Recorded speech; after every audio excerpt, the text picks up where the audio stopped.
Setelah Lingdong sampai di ibu kota kekaisaran dan melihat langsung Kaisar Mo, dia juga melihat seorang pangeran di belakangnya. Ya, itu adalah sang pangeran ketiga. Pangeran itu bernama Moling. Kudengar dia sudah berada di tahap akhir manifestasi, tapi entah kenapa dia benar-benar terlihat seperti seorang wanita. Aku tidak terkejut kalau seandainya tiba-tiba ada yang berkata kalau dia itu sebenarnya perempuan yang memakai baju laki-laki, ucap Lingdong. Pertandingan antara pemuda dilaksanakan setiap 20 tahun sekali. Sebagai wakil dari para anggota keluarga kekaisaran, aku sampaikan, aku menyambut kalian semua di ibu kota, ucap Kaisar Mo. Kekaisaran begitu beruntung memiliki pemuda-pemuda yang sangat berbakat. Kami harap semua orang yang ada di sini bisa mendapatkan hasil yang memuaskan. Nah, aku tidak akan bicara panjang lebar lagi. Ikutilah aku ke arena, di mana pertandingannya akan digelar, ucap Kaisar Mo.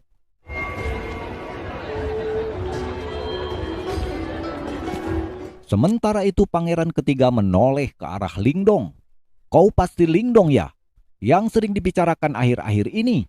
Benar yang mulia, salam kenal, ucap Lingdong.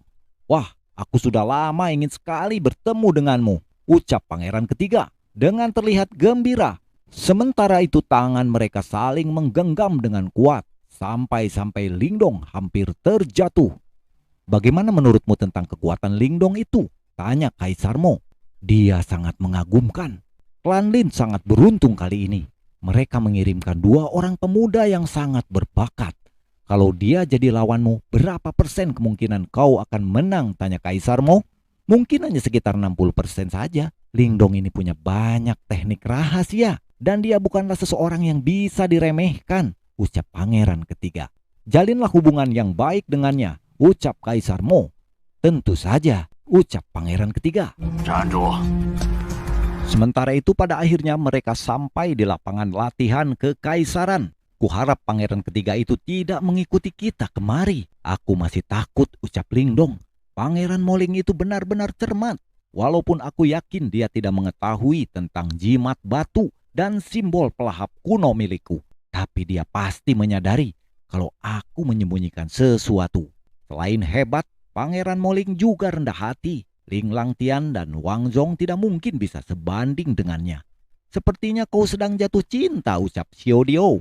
Dasar tikus kecil, kau cari masalah ya, ucap Lingdong.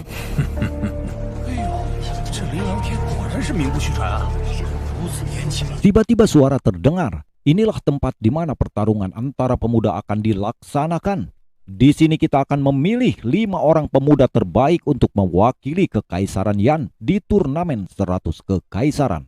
Selain bisa bergabung dengan salah satu sekte besar, klan mereka juga akan diberikan hadiah yang cukup besar, ucap Kaisar Mo.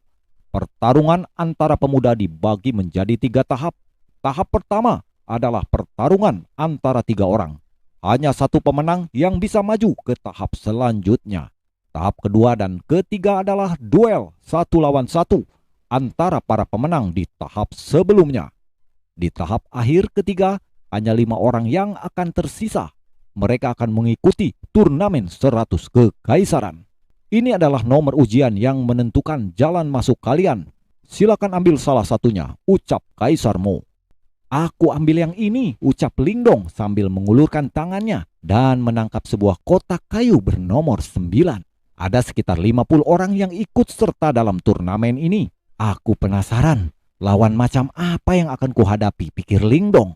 Apakah Du Yuan, Wang Zhong, atau pangeran ketiga? Semua peserta harap memasuki tempat turnamen melalui pintu yang sudah ditentukan. Semoga beruntung, ucap Kaisar Mo. Tunggu sebentar Lingdong, ucap Ling Fan. Kau juga Ling Langtian. Aku punya pesan untuk kalian berdua. Siapapun yang berhasil meraih kemenangan akan menerima dukungan penuh dari klan kita. Dia juga akan menjadi kandidat pemimpin klan selanjutnya. Yang kalah harus menerima kenyataan ini, ucap Lin Fan. Setelah itu, kemudian Lingdong dan juga Ling Langtian melangkah maju menuju sebuah pintu besar. Kemudian dia membukanya. Wow, tidak kusangka. Lawan kita adalah Lingdong, pemuda yang selalu dibicarakan semua orang akhir-akhir ini, ucap Lukui dan Huwu dari Sekte Gunung. Kau kurang beruntung Lingdong, karena harus melawan 2 orang dari Sekte Gunung. Kami akan bekerja sama untuk memastikan kau tidak lolos ke babak selanjutnya. Kudengar kekuatanmu seimbang dengan Ling Langtian, namun itu percuma. Bahkan Ling Langtian sekalipun akan tunduk di hadapan kami berdua. Sombong amat, ucap Lingdong.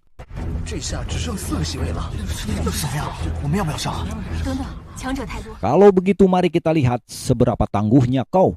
Setelah itu mereka berdua kemudian langsung mengarahkan serangan teknik gabungan Sekte Gunung. 2 palu pengguncang langit. Mereka kemudian mengarahkan palu itu kepada Lingdong. Menghadapi 2 serangan gabungan, Lingdong kemudian dengan tenangnya dia menahan serangan itu dengan 1 tangan. Tidak mungkin dia menahan serangan kita hanya dengan 1 tangan, ucap mereka berdua. Ini masih belum seberapa, ucap Lingdong. Dia kemudian mengepalkan tangan kanannya, mengarahkan pukulan kepada mereka. Mereka berdua kemudian terpental dengan keras dan menabrak dinding. Sudah kuduga, dia tidak akan mudah dikalahkan. Pantas saja Ling Langtian kewalahan, ucap Huwu. Hai Lingdong, kami tidak akan menahan diri lagi, ucap mereka berdua. Tiba-tiba saja tubuh mereka berdua menjadi sangat besar. Tubuh iblis gunung, teriak mereka. Lingdong pun tak mau kalah. Transformasi kera iblis, teriak Lingdong. Kemudian pada saat yang sama muncul sebuah gorila besar di belakang Lingdong. Gorila besar itu kemudian mengarahkan pukulan kepada mereka. Mereka berdua sekali lagi diterbangkan. Lingdong kemudian terbang mengarah kepada mereka. Dan pukulan gorila kemudian menghantam tanah. Terlihat ada lubang besar di sana. Tapi tidak mengenai kedua orang itu. Masih mau melawan? Ucap Lingdong. Tidak, engkau telah menang, teriak mereka berdua. Terima kasih kalau begitu. Maaf saja, aku harus pergi ke turnamen 100 kekaisaran, ucap Lingdong.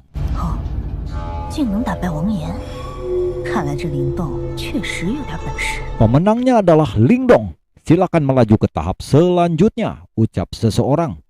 Nah, mereka berdua terlalu lemah. Itu artinya kau sudah jadi sangat kuat, tapi jangan sampai hal itu membuatmu lengah, ucap Xiao Dio. Ya, aku mengerti, ucap Lingdong. Lalu Lingdong melanjutkan ke tahap selanjutnya. Kemudian dia memasuki sebuah ruangan. Tiba-tiba ada seseorang yang misterius. Ternyata itu adalah Wang Puying. Dia mengarahkan senjata pisau yang tajam ke arah Lingdong. Pada saat itu Lingdong kemudian menyadari, tapi sudah terlambat. Pisau itu kemudian berhasil melukai pipi Lingdong. Siapa yang berani menyerangku diam-diam, teriak Lingdong.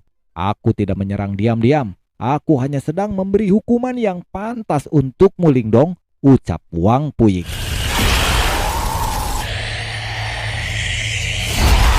Siapa kau? Ucap Lingdong. Hati-hati Lingdong, orang ini pandai menyembunyikan diri, ucap Xiao Dio. Aku adalah Wang Puying dari klan Huangfu. Aku adalah fans berat Nona Qingzu. Tapi Nona Qingzu malah menyebut namamu. Apa yang sudah kau lakukan padanya Lingdong? Oh gitu ya, aku bersumpah kalau suatu saat nanti aku akan menjadi pria yang pantas baginya. Dan kemudian aku akan menjadikan Qingzu istriku, ucap Lingdong. Kurang ajar kau Lingdong. Aku Wang Puying akan menghancurkanmu. Pisau bayangan, teriak Wang Puying sambil mengarahkan serangannya kepada Lingdong. Terlihat banyak bayangan kemudian melesat. Lingdong dengan cepat menghindar. Wang Puying ini memiliki teknik ilusi bayangan. Dia bertarung sambil menghilang menyembunyikan aura dan dirinya. Kondisi seperti ini sangat menyulitkan Lingdong.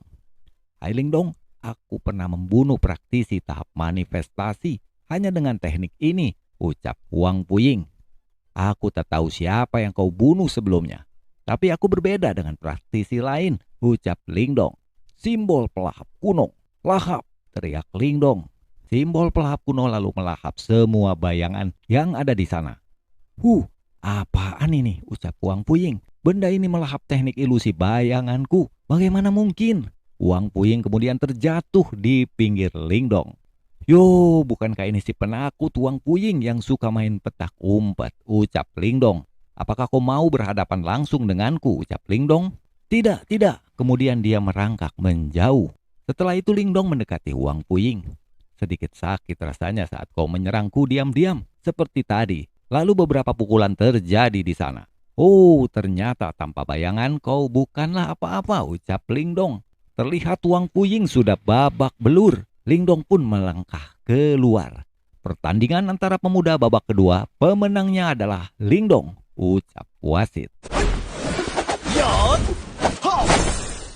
还有出价更高的吗？10万。